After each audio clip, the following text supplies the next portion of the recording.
DCB മീഡിയയുടെ പുതിയൊരു വീഡിയോയിലേക്ക് സ്വാഗതം. സംസ്ഥാനത്തെ റേഷൻ കാർഡ് ഉടമകൾ ശ്രദ്ധിക്കേണ്ട പ്രധാനപ്പെട്ട അറിയിപ്പുകളാണ് നിങ്ങളുമായി ഷെയർ ചെയ്യുന്നത്.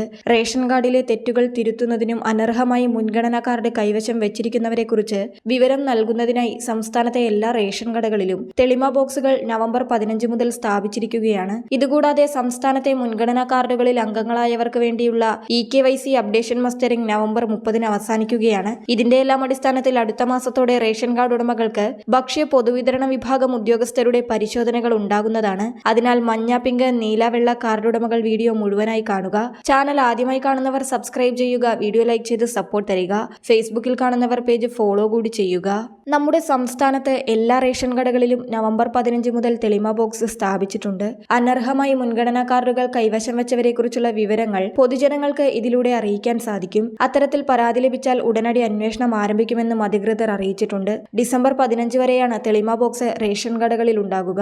കഴിഞ്ഞ ദിവസങ്ങളിൽ ലഭിച്ച പരാതികളുടെ അടിസ്ഥാനത്തിൽ സംസ്ഥാനത്തിന്റെ വിവിധ ഭാഗങ്ങളിൽ പരിശോധനകൾ നടന്നിരുന്നുവെന്ന വാർത്തകൾ എത്തിയിരുന്നു. അനർഹമായി മുൻഗണനാ റേഷൻ കാർഡുകൾ കൈവശം വെച്ചിരിക്കുന്നവരെ കണ്ടെത്തി പിഴയുൾപ്പെടെ ഈടാക്കുന്നതിനു വേണ്ടി സിവിൽ സപ്ലൈസ് ഉദ്യോഗസ്ഥർ ഏത് നിമിഷവും നിങ്ങളുടെ വീടുകളിലേക്കും എത്തിയേക്കാം. നിരവധി വീടുകളിൽ പരിശോധന നടത്തി അനർഹമായി മുൻഗണനാ കാർഡുകൾ കൈവശം വെച്ചിരിക്കുന്നവരിൽ നിന്ന് 15 കാർഡുകൾ കഴിഞ്ഞ ദിവസം ഉദ്യോഗസ്ഥർ പിടിച്ചെടുത്തിരുന്നു. അനർഹമായി ഈ റേഷൻ കാർഡ് ഉപയോഗിച്ച് വാങ്ങിയ റേഷൻ വിഹിതങ്ങളുടെ കമ്പോള വില അനുസരിച്ചുള്ള തുക പിഴയായി ഈടാക്കുവാനുള്ള നടപടികളും ഉദ്യോഗസ്ഥർ സ്വീകരിച്ചതായി സപ്ലൈ ഓഫീസർ അറിയിച്ചിട്ടുണ്ട്. വരും ദിവസങ്ങളിൽ ഈ പരിശോധന കർശനമായി തുടരുമെന്നും ഉദ്യോഗസ്ഥർ അറിയിച്ചിരിക്കുകയാണ്. ഇരുനില വീടുകൾ, സ്വന്തമായി കാറുകളുള്ള വീടുകൾ എന്നിവിടങ്ങളിലാണ് ആദ്യഘട്ടങ്ങളിൽ പരിശോധനകൾ നടത്തുന്നത്. ഇവർക്ക് മുൻഗണനാ കാർഡുകൾ കൈവശം വെക്കുവാൻ അവകാശമില്ല എന്ന് നേരത്തെ തന്നെ അറിയിച്ചിട്ടുണ്ട്. മഞ്ഞ, പിങ്ക് റേഷൻ കാർഡുകൾ കൈവശം വയ്ക്കുന്നതിന് ചില മാനദണ്ഡങ്ങളുണ്ടെന്ന് എല്ലാവർക്കും അറിയാം. എന്നാൽ മഞ്ഞ, പിങ്ക് കാർഡിന് പുറമെ APL കാർഡായ നീല റേഷൻ കാർഡും കൈവശം വെക്കുന്നതിന് ചില മാനദണ്ഡങ്ങൾ ഉണ്ടെന്ന് പലർക്കും അറിയില്ല. അതായത് നീലക്കാർഡ് കൈവശം വെക്കുന്നതിന് മാനദണ്ഡങ്ങൾ ഉണ്ട്.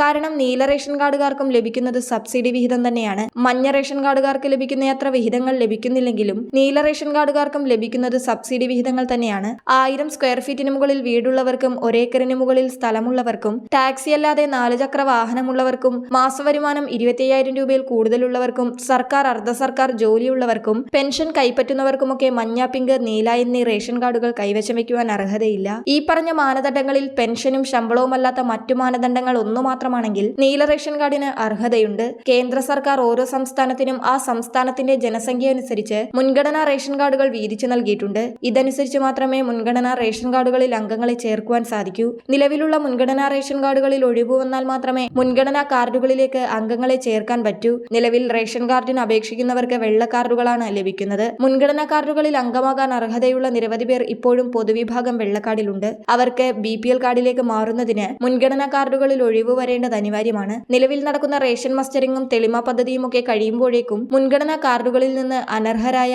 നിരവധി പേരെ പുറത്താക്കുന്നതായിരിക്കും. ആ ഒഴിവുകളിലേക്ക് മുൻഗണനാ കാർഡുകളിൽ ചേരുവാൻ അർഹതയുള്ള പൊതുവിഭാഗം വെള്ളക്കാർക്ക് അപേക്ഷ വെച്ച് മാറാം. മുൻഗണനാ റേഷൻ കാർഡുകളിൽ ഒഴിവ് വന്നാൽ മാത്രമേ അപേക്ഷ സ്വീകരിക്കുവാനും മുൻഗണനാ കാർഡുകളിൽ അംഗങ്ങളെ ചേർക്കുവാനും സർക്കാരിന് സാധിക്കൂ. അനർഹമായി മുൻഗണനാ കാർഡുകൾ കൈവശം വെച്ചിരിക്കുന്നവരെ നിങ്ങൾക്കറിയാമെങ്കിൽ സിവിൽ സപ്ലൈസ് ഉദ്യോഗസ്ഥർക്കോ അല്ലെങ്കിൽ റേഷൻ കടകളിലെ തെളിമ ബോക്സിലോ നിങ്ങൾക്ക് പരാതിയിടാം. നിങ്ങളുടെ പേരും മേൽവിലാസവും എല്ലാം രഹസ്യമായി തന്നെ വയ്ക്കും. പിന്നീട് ആ വീടുകളിൽ താലൂക്ക് സപ്ലൈ ഓഫീസർമാരുടെ നേതൃത്വത്തിൽ പരിശോധനകൾ നടത്തും. ഒരു വീട്ടിലേക്ക് പരിശോധനയ്ക്ക് വരുമ്പോൾ ആ പ്രദേശം മുഴുവൻ പരിശോധിക്കുന്ന രീതിയാണ് ഉദ്യോഗസ്ഥർ സ്വീകരിക്കുന്നത്. അത്തരത്തിൽ മസ്റ്ററിംഗ് വഴിയും തെളിമ പദ്ധതി വഴിയും ഉദ്യോഗസ്ഥർ നേരിട്ട് വീട്ടിലെത്തിയുള്ള പരിശോധനകൾ വഴിയും മുൻഗണനാ കാർഡുകളിൽ നിന്ന് അനർഹരായവരെ പുറത്താക്കുന്ന ഒഴിവിലേക്ക് പൊതുവിഭാഗം വെള്ളക്കാർഡിലുള്ള അർഹർക്ക് അപേക്ഷ വെച്ച് മാറാം. സർക്കാർ അപേക്ഷ ക്ഷണിക്കുന്നതുമായി ബന്ധപ്പെട്ട വിവരങ്ങൾ വന്നാൽ ചാനലിലൂടെ നിങ്ങളെ അറിയിക്കുന്നതായിരിക്കും. വളരെ പ്രധാനപ്പെട്ട ഇൻഫർമേഷൻ നിങ്ങൾ മറ്റുള്ളവർക്ക് കൂടി ഷെയർ ചെയ്യുക.